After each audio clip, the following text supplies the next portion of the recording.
NCP Kerala ഘടകം N ഡിയുടെ ഭാഗം ആകുന്നില്ല. അപ്പോൾ കേന്ദ്ര നിർദ്ദേശമാണ്. കാരണം എന്ന് പറഞ്ഞാൽ കഴിഞ്ഞ 2 വർഷം മുമ്പ് NCP കേന്ദ്ര നേതൃത്വം എൻ ഡിയുടെ ഭാഗമാണ്. കേരളത്തിൽ നമ്മുടെ ദേശീയ പ്രസിഡന്റ് അജിത് പവാർ അദ്ദേഹത്തിൻ്റെ വിയോഗം കാരണം ഞങ്ങൾക്ക് കമ്മിറ്റികളെല്ലാം കേന്ദ്ര കമ്മിറ്റികളെല്ലാം പിരിച്ചുവിട്ടതിന് ശേഷം സുനേത്ര പവാർജിയെ ദേശീയ പ്രസിഡന്റായിട്ട് യോഗം തീരുമാനിച്ചു. ഉപമുഖ്യമന്ത്രിയാണ് മഹാരാഷ്ട്രയിൽ. അത് കഴിഞ്ഞിട്ട് അജിത് പവാർജി വർക്കിംഗ് പ്രസിഡന്റായിട്ട് ഉള്ള തീരുമാനം എടുത്തിട്ടുണ്ട്. ഇപ്പോൾ ഉള്ള ദേശീയ സെക്രട്ടറിമാരായ ബ്രിജേശ്രീ മോഹൻ വാസ്തവയും ചന്ദൻ ബോസ്റ്റിയും. അപ്പോൾ അവരുടെ എല്ലാം ഇപ്പോൾ ഉള്ള ദേശീയ കമ്മിറ്റിയുടെ തീരുമാനപ്രകാരം കേരളത്തിൽ ഇൻഡിപെൻഡൻ്റ് ആയിട്ട് മത്സരിക്കണം. അപ്പോൾ ഒറ്റയ്ക്ക് മത്സരിച്ച് നമ്മുടെ ശക്തി തെളിയിക്കണമെന്ന് പറയുമ്പോൾ ഇത് വൈകിപ്പോയി. കാരണം തീരുമാനം കിട്ടുവാൻ വൈകിയത് കാരണം ഒറ്റയ്ക്ക് മത്സരിക്കാൻ പറ്റാത്തതുകൊണ്ട് നമ്മൾ എന്താണ് ചെയ്യേണ്ടത്, ഏത് പാർട്ടിയാണ് പിന്തുണയ്ക്കേണ്ടത്, അതെല്ലാം വരും ദിവസങ്ങളിൽ ആലോചിച്ച് തീരുമാനിക്കാമെന്നാണ് നിർദ്ദേശം.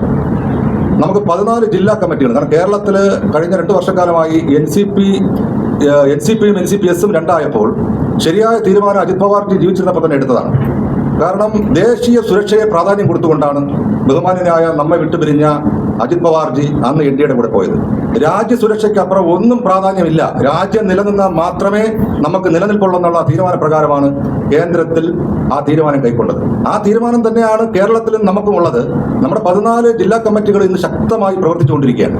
എന്നാൽ നമ്മുടെ ഒരൊറ്റ സംഘടനയായിരുന്ന സാഹചര്യത്തിൽ NCPS എന്ന് പറഞ്ഞ ശരത് പവാർ വിഭാഗത്തിന്റെ അവസ്ഥ എന്താണ്? അവിടെ ഒരു സ്ഥാനാർത്ഥിയെ 6-7 പ്രാവശ്യം മത്സരിക്കുകയാണ്. അവിടെ കോഴിക്കോട് അതൃപ്തർ ശരിക്കുണ്ട്. NCPSൽ നിന്ന് ഒരുപാട് പേര് വിട്ടുവരാനായിട്ട് തന്നെ വിളിക്കുന്നുണ്ട്. അപ്പോൾ ഈ അവസരത്തിൽ നമ്മൾ അവരോടും പറയുന്നു, NCPSലേക്ക് അവരെ സ്വാഗതം ചെയ്യുന്നു. NCPയിലേക്ക് സ്വാഗതം ചെയ്യുന്നു. NCPSലെ എല്ലാ അതൃപ്തരെയും NCPയിലേക്ക് സ്വാഗതം ചെയ്യുന്നു. അപ്പോൾ ഈ ഘട്ടത്തിൽ ഞാൻ പ്രധാനമായിട്ടും ഇന്നത്തെ അവസ്ഥ എന്ന് പറയുന്നത് NDAക്ക് നമുക്ക് സപ്പോർട്ട് ചെയ്യുന്നില്ലെങ്കിലും NDA ഇന്ന് വളരെ വലിയ ശക്തിയായ മുന്നണിയായി മാറിക്കഴിഞ്ഞു. അപ്പോൾ അത് ഈ അവസരത്തിൽ പറയാതിരിക്കാൻ വയ്യ. എസ്പെഷ്യലി തിരുവനന്തപുരത്തിന്റെ കാര്യം പറയുകയാണെങ്കിൽ അവർ ജയിക്കുന്ന സീറ്റുകൾ ഉറപ്പായി കഴിഞ്ഞു. കാരണം ഞാൻ തിരുവനന്തപുരത്ത് വെള്ളയമ്പലത്താണ് താമസം. എൻ്റെ സ്വന്തം സ്ഥലം തിരുവനന്തപുരം വെള്ളയമ്പലമാണ്. അപ്പോൾ നമ്മുടെ വട്ടിയൂർക്കാവും നിയമവും പിന്നെ അത് കഴിഞ്ഞിട്ട് കഴക്കൂട്ടം എടുത്തു കഴിഞ്ഞാൽ ഇന്ത്യ മുന്നണി ഒരുമിച്ച് നിന്നാൽ പോലും തോൽപ്പിക്കാൻ പറ്റില്ല. പക്ഷെ ഇപ്പം നമ്മൾ ആരോപണങ്ങൾ കാണുന്നുണ്ടല്ലോ. എന്താ കാണുന്നത്? ഇവിടെ LDFും NCPയും ഒരുമിച്ച് പ്രവർത്തിക്കുന്നു, അലയൻസ് ആണ്. അപ്പോൾ അവർ പല ആരോപണങ്ങളുമായിട്ട് മുന്നോട്ട് കൊണ്ടുവരുന്നു. അപ്പോൾ ഇത് തന്നെ ഭയന്നിട്ടാണ്. അപ്പോൾ NDA ഭയക്കുന്ന അവസ്ഥയിലേക്ക് ഇന്ന് കേരളം മാറിയിരിക്കുന്നു. അതുപോലെ പല മണ്ഡലങ്ങൾ, പാലക്കാട് ഏകദേശം NCPക്ക് തന്നെ സത്യം തുറന്നു പറഞ്ഞു കഴിഞ്ഞാൽ ഏകദേശം ഒരു 10-15 സീറ്റിൽ കൂടുതൽ അവർക്ക് കിട്ടാനുള്ള ഒരു സാഹചര്യം ഇന്നുണ്ട്. NDA ഇന്ന് പ്രധാനമായിട്ടും ഒരു കേരളത്തിലൊരു തൂക്കുസഭ നിലനിൽക്കുന്ന ഒരു സാഹചര്യത്തിലേക്ക് വന്നിരിക്കുന്നു. അപ്പോൾ ഞങ്ങൾ ഈ ഒരു അവസരത്തിലായിരുന്നാലും ഞങ്ങൾക്ക് കേന്ദ്ര നിർദ്ദേശം പറഞ്ഞ പ്രകാരം ഞങ്ങൾക്ക് തീരുമാനമെടുക്കണം. വരും ദിവസങ്ങളിൽ നമുക്ക് എങ്ങനെ ഇത് മുന്നോട്ട് പോകാം, ഈ കാര്യങ്ങളെല്ലാം ഞങ്ങൾ ഒരു വർഷം കൂടെ പത്രസമ്മേളനം നടത്തി തീരുമാനിക്കുന്നതാണ്. കാരണം കഴിഞ്ഞ 2 വർഷമായിട്ട് ഞങ്ങൾ ശക്തമായ രീതിയിൽ NDAയുടെ ഭാഗമാവാനാണ് ശരിക്കും പറഞ്ഞാൽ ഞങ്ങൾ കാത്തിരുന്നത്. പക്ഷേ നമ്മുടെ പാർട്ടി പല പ്രതിസന്ധിയിലൂടെയും കടന്നു പോകുന്നു. ഞങ്ങൾക്ക് ഒരുപാട് പ്രശ്നങ്ങളാണ് കേന്ദ്രത്തിൽ. കാരണം ആ ഒരു രീതിയിൽ ഞങ്ങൾക്ക് ഒരു തീരുമാനത്തിലെത്താൻ കമ്മിറ്റിക്ക് പറ്റുന്നില്ല. എല്ലാ കമ്മിറ്റികളും പിരിച്ചുവിട്ട് കഴിഞ്ഞു, പുതിയതായിട്ടുള്ള കമ്മിറ്റികൾ എടുത്തുകൊണ്ടിരിക്കുകയാണ്. അപ്പോൾ ആ ഒരു സാഹചര്യം കൊണ്ടാണ് ഞങ്ങൾ ഈ ഒരു തീരുമാനത്തിന് വേണ്ടി ഇത്രയും കാത്തിരുന്നിട്ട് കേന്ദ്ര നിർദ്ദേശം കിട്ടിയിരിക്കുന്നത്. NCPയിൽ ഏതാണ്ട് 2002 മുതൽ പ്രവർത്തിക്കാൻ തുടങ്ങി. പക്ഷേ അതിലുള്ള വിഘടനവും സ്വാർത്ഥാല്പര്യങ്ങളും പല ഇതുകൊണ്ട് ഞാൻ വിട്ടുപോയിട്ടാണ് ഞങ്ങൾ NCP പവാറിൽ ചേർന്നത്. അജിത് പവാറിൻ്റെ കൂടെ ആ വിവരം വന്നപ്പോൾ ഞങ്ങളും ആ ഭാഗത്തായി.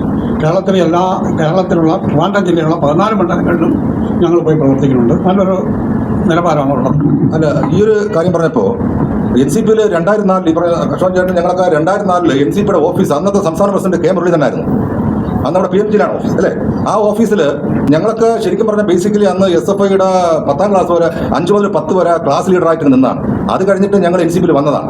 2004 NCP വരുമ്പോൾ അന്ന് K മുരളീധരൻ സംസ്ഥാന പ്രസിഡന്റ്. 15 വർഷക്കാലം ഞങ്ങൾക്ക് ഒരു ഭാഗമായിട്ടില്ല, ഒരു പാർട്ടിയുടെ ഭാഗമാകാതെ ഞങ്ങൾ ഒറ്റയ്ക്ക് നിന്ന് മത്സരിച്ചു വന്നതാണ്. അതുകൊണ്ട് ഘടകകക്ഷി ആവണമെന്ന് നിർബന്ധമില്ല. കാരണം ജനാധിപത്യം സംരക്ഷിക്കുന്നതിന് വേണ്ടി അധികാരത്തിൻ്റെ ആവശ്യമില്ല. അപ്പോൾ നമ്മൾ ഓരോ ഘട്ടങ്ങളിലും പാർട്ടി ശക്തിപ്പെടുത്തുന്നതിന് വേണ്ടി ഇത് കൂടുതൽ ശ്രദ്ധിക്കപ്പെട്ട സാഹചര്യം മാധ്യമ സുഹൃത്തുക്കൾക്ക് അറിയാം. ബഹുമാന്യനായ ശ്രീ ഉളൂറിൻ ചേട്ടൻ, അദ്ദേഹം നമ്മുടെ വിട്ടുപിരിഞ്ഞതാണ്. അദ്ദേഹമാണ് NCPയെ കേരളത്തിൽ ശക്തി പ്രാപിപ്പിച്ചത്. അപ്പോൾ അതുകൊണ്ട് NCP സത്യത്തിനും നീതിക്കും വേണ്ടി, കാരണം ഇന്ന് LDF UDF എന്ന് പറഞ്ഞത് ഒരു അധികാരത്തിന് വേണ്ടിയുള്ള ഒരു മത്സരമാണ് കൊണ്ടിരിക്കുന്നത്. അപ്പോൾ എന്താണ് ഇവിടെ നടക്കുന്നത്? ഒരു രാഷ്ട്രീയം, ഞാൻ നേരത്തെയും പറഞ്ഞായിരുന്നു, രാഷ്ട്രീയ ഉപജീവന മാർഗമായിട്ട് മാറ്റി. രാഷ്ട്രീയം ഇപ്പം തന്നെ നമ്മുടെ ഒരു സ്ഥാനാർത്ഥി പറയുകയാണ്, നിങ്ങളാണ് എൻ്റെ ഭാവി തീരുമാനിക്കുന്നത്. അത് എന്ത് ന്യായമാണ്? ജനങ്ങളുടെ ഭാവി തീരുമാനിക്കാനാണ് നമ്മൾ MLA മന്ത്രി ആവേണ്ടത്. അല്ല, എന്നെ എങ്ങനെയെങ്കിലും MLA ആക്കൂ, മന്ത്രിയാക്കൂ, എൻ്റെ ജീവിതമാണ്, ഞങ്ങളുടെ ഭാവി നിങ്ങളുടെ കയ്യിലാണെന്നാണ് പറയേണ്ടത്. അത് ഇവിടുത്തെ ന്യായമാണ്. അപ്പോൾ ഇത് ഈ രീതിയിലേക്ക് മാറി. കാരണം ഞാൻ കഴിഞ്ഞ 4-5 വർഷക്കാലമായിട്ട് 10-28 രാജ്യങ്ങൾ താമസിക്കുകയും യാത്ര ചെയ്യുകയും ചെയ്തതിന്റെ അടിസ്ഥാനത്തിൽ അവിടുത്തെ രാഷ്ട്രീയ പ്രവർത്തനം ഇപ്പൊ യൂറോപ്പിനെ കുറിച്ച് പറയേണ്ട കാര്യമില്ല. ഇവിടെ ഒരു പ്രത്യേക രീതിയിലാണ് കൊണ്ടുപോകുന്നത്. ഇവിടുത്തെ രാഷ്ട്രീയ പ്രവർത്തനം എന്ന് പറഞ്ഞു കഴിഞ്ഞാൽ പേടിപ്പിച്ചും ഭിന്നിപ്പിച്ചും ഭരിക്കുക. അപ്പൊ അത് എങ്ങനെ ശരിയാകും? അപ്പൊ ഇത് NCP പോലുള്ള പാർട്ടികളിൽ നിന്ന് ശക്തമായി മുന്നിട്ട് നിന്നാൽ മാത്രമേ ഈ ഭിന്നിപ്പിച്ച് ഭരിക്കുന്നതും പേടിപ്പിച്ച് ഭരിക്കുന്നതും ചില പ്രത്യേക സംഘടനകളെ കാണിച്ചുകൊണ്ട് ഞങ്ങളാണ് ഈ ഭരണത്തിൽ വരേണ്ട കേരളം ഞങ്ങളുടെ കയ്യിലല്ലെങ്കിൽ എല്ലാം നശിച്ചു പോകും. ചില പാർട്ടികൾ പറയുന്നത് നമുക്ക് ഫണ്ടുകളില്ല, നമുക്ക് എത്രയും പെട്ടെന്ന് അധികാരം കിട്ടണം. UDF പറയുന്നത് എന്താണ്? അധികാരം കിട്ടിയാൽ മാത്രമേ നമുക്ക് നിലനിൽപ്പുള്ളൂ. ശരിയാണ്. ഇത് ഏത് രീതിയിലാണ് ഈ രാഷ്ട്രീയ പ്രവർത്തനം കേരളത്തിലും ഇന്ത്യയിലും കാണുന്നത്? പ്രധാനമായിട്ടും കേരളത്തിലാണ് ഈ ഒരു പ്രവർത്തനം നടക്കുന്നത്. അധികാരത്തിന് വേണ്ടി കടിപിടി കൂടുക, എന്ത് രീതിയിലും കള്ള പ്രചരണം നടത്തുക. സത്യസന്ധമായിട്ട് എന്താണ് ഇന്ന് നടക്കുന്നത്? ഒരു സത്യസന്ധമായ പ്രവർത്തനങ്ങളും ഇത് കാണാൻ കഴിയുന്നില്ല. ഈ ഘട്ടത്തിൽ NCP പോലുള്ള പാർട്ടിക്ക് ശക്തമായിട്ട് മുന്നോട്ട് പോകേണ്ട ആവശ്യമാണ്. ഈ യൂറോപ്യൻ രാജ്യങ്ങൾ ഞാൻ പറയാൻ കാരണം വേറൊന്നുമല്ല, ജമാഅത്തെ ഇസ്ലാമിയും ബ്രദർഹുഡ് പോലുള്ള സംഘടനകളിൽ നിന്ന് പലതും കൈയടത്തി കഴിഞ്ഞു. കാരണം എനിക്ക് സ്വന്തമായിട്ട് കമ്പനി ഉള്ളതാണ്. ക്ലൗഡ് ഫാന്റസി നിങ്ങൾ ഗൂഗിൾ അടിച്ചറിയാം. ആ കമ്പനിയുടെ ചെയർമാനും ഫൗണ്ടറുമാണ് ഞാൻ കഴിഞ്ഞ 4-5 വർഷമായി പൊതുപ്രവർത്തനം നടത്തുന്നതിനിടയിൽ എന്റെ കമ്പനി നോക്കാനും പൊതു കാര്യങ്ങൾ ഞാൻ നോക്കുന്നതാണ്. ഇന്ന് ക്രിസ്ത്യൻ രാജ്യങ്ങളിൽ എന്താ നടക്കുന്നത്? എല്ലാവരും വിട്ടുപോകുന്നു. ഒരു പ്രത്യേക സംഘടന കയ്യേറിയിരിക്കുന്നു. ഇത് ആരാ സംസാരിക്കുന്നത്? ഈ ഇലക്ഷൻ സമയത്ത് ആരെങ്കിലും തുറന്നു പറയും? ജമാഅത്തെ ഇസ്ലാമിയുടെ കൂട്ടുവാങ്ങി LDF UDF ഭരണം നിയന്ത്രിക്കുന്നു. അത് എവിടുത്തെ ന്യായമാണ്? അവരുടെ ലക്ഷ്യം എന്താണ്? മതരാഷ്ട്രവാദം. ഇത് യൂറോപ്പില് നമ്മുടെ പോർച്ചുഗീസ് പ്രൈം മിനിസ്റ്റർ അന്റോണിയോ കോസ്റ്റോ, ഇപ്പൊ യൂറോപ്യൻ യൂണിയൻ നമുക്ക് അതിന്റെ ട്രേഡിന്റെ അധികാരം ഇതെല്ലാം ലൈസൻസ് എല്ലാം തന്നു. അന്റോണിയോ കോസ്റ്റോ 2020-ലും 2023-ലും ഒക്കെ പോർച്ചുഗലിലെ പ്രൈം മിനിസ്റ്റർ ആയിരുന്നു. അദ്ദേഹം എന്താ പറഞ്ഞത്? ഈ യൂറോപ്പിൽ പറഞ്ഞത് വ്യക്തമായിട്ട് ഇതിനെതിരെ തടയിടണം. കാരണം അത് എങ്ങനെ യൂറോപ്പിൽ കടന്നു കയറിയെന്ന് പറഞ്ഞു കഴിഞ്ഞാൽ സെർബിയ വഴി ഇതിന്റെ ആവശ്യമില്ല, നമുക്കത് വിസയുടെ ആവശ്യമില്ല. അവിടെ വന്നിട്ട് ഇല്ലീഗലായിട്ട് ഒളിച്ച് രാത്രി 10-15 ദിവസം കാടുകൾ വഴി ലക്ഷക്കണക്കിന് ആൾക്കാർ ടെററിസ്റ്റുകൾ യൂറോപ്പിൽ കടന്നു കയറി എന്ന് പറഞ്ഞാൽ ഇത് എന്റെ അനുഭവമാണ്. എന്റെ കമ്പനിയിൽ ജോലി ചെയ്ത ആൾക്കാരെ പറയുന്നത്. എന്റെ കമ്പനിയിൽ ആയിരക്കണക്കിന് ബംഗ്ലാദേശികൾ, പാകിസ്ഥാനികൾ, കേരളത്തിലെ മലയാളികളായ ക്രിസ്ത്യൻ സമൂഹത്തിലുള്ള കുട്ടികൾ, ഹിന്ദുക്കൾ, പല ആൾക്കാരും ജോലി ചെയ്തിട്ടാണ് പറയുന്നത്. അവർ ഹൈജാക്ക് ചെയ്തു, പള്ളികൾ കൈയടക്കിയിരിക്കുന്നു. ഇതൊക്കെ ആർക്കും അറിയാവുന്ന കാര്യമാണോ? ഇവിടെ എന്തെങ്കിലും ഒരു വിഷയം ഉണ്ടാവണമെങ്കിൽ അവിടെ പ്ലാൻ ചെയ്യുകയാണ്. ഞാൻ വരും ദിവസങ്ങളിൽ അതിന്റെ എല്ലാ വിശദാംശങ്ങളും പുറപ്പെടുവിക്കും. കാരണം രാജ്യ സുരക്ഷിതത്വം വളരെ പ്രധാനമാണ്. ഇങ്ങനെയുള്ള സംഘടനകളെ നിയന്ത്രിച്ചില്ലെങ്കിൽ നമ്മുടെ രാജ്യത്തിന് ആപത്താണ്. ഇതിപ്പോൾ ഞാൻ ഇത്ര മാത്രമേ പറയുന്നുള്ളൂ. ഇപ്പം പ്രധാനമായിട്ടും ഞങ്ങൾ കൂടിയത് NCP നമ്മുടെ ദേശീയ സെക്രട്ടറി, ദേശീയ പ്രസിഡന്റ് ഒക്കെ നിർദ്ദേശപ്രകാരം കേരളത്തിൽ തൽക്കാലം NDAയുടെ ഭാഗം ആകണ്ട. കാരണം ഞാൻ ഉൾപ്പെടെയുള്ള ആൾ കഴിഞ്ഞ വർഷം NDAയുടെ ഭാഗം ആകുന്നതിന് വേണ്ടി പത്രസമ്മേളനം നടത്തിയിട്ടുള്ളതാണ്. അപ്പോൾ ആ വാർത്തയും വന്നിട്ടുണ്ട്. പക്ഷേ ഞാൻ ചർച്ച ചെയ്തപ്പോൾ ബ്രിജേഷ് ശ്രീവാസ്തവ മോഹൻ, ദേശീയ ജനറൽ സെക്രട്ടറി, നമ്മുടെ കേരളത്തിലെ ചാർജുള്ളതാണ്. നമുക്ക് ഇപ്പോഴത്തെ ഒരു സിറ്റുവേഷൻ ഞങ്ങൾ വളരെ പ്രതിസന്ധി വഴിയാണ് പോകുന്നത്. ഞങ്ങളുടെ കേന്ദ്രത്തിൽ കാരണം നമ്മുടെ നേതാവ് നഷ്ടപ്പെടുക എന്ന് പറഞ്ഞു കഴിഞ്ഞാൽ ഞങ്ങൾക്ക് വലിയ തീരാ നഷ്ടം തന്നെയാണ്. നമ്മൾ കണ്ടതാണല്ലോ അദ്ദേഹത്തിനെ ജനങ്ങൾ സ്നേഹിക്കുന്നത് എങ്ങനെയാണെന്ന്.